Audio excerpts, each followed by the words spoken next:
ይሄኛው በሁለተኛው ኮሪደር ከጀመርናቸው አንዱ ነው። ልክ 8ቱን ስናገባድር 9ኛውን ጨምረን ሰርተናል። ከቦሌ ቪአይፒ ተርሚናል እስከ ኡራኤል ድረስ የሚደርሰውን ይሸፍናል።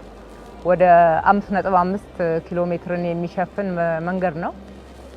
መንገዱ ከዚህ ቀደም እንደምናስታውሰው አይደለም፣ በጣም አምሯል።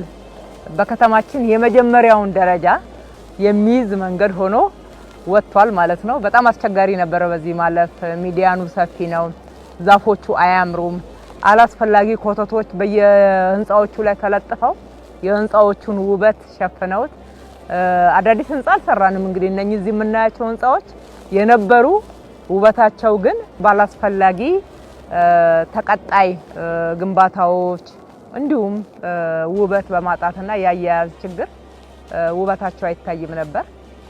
ያ ሁሉ ተለውጦ ዛሬ አምሮ ደምቆ ሰዎች በጣም የሚወዱት ወክ የሚያደርጉበት እንግዶቻችንን ከቦሌ ቪአይፒ ተቀብለን ስንሸኝ የኢትዮጵያን ክብር ከፍ ያደረገ ከአዲስ አበባ ያለፈ ትርጉም ለሀገር ያለው ትልልቅ የሀገር መሪዎችን ስንቀበል በራሳቸው ካሜራ ቀርጸውት ኢትዮጵያ እንዴት አምራለች ወይ ለካ ያስባለ አንዱ መስመር ይሄ መስመር ነው።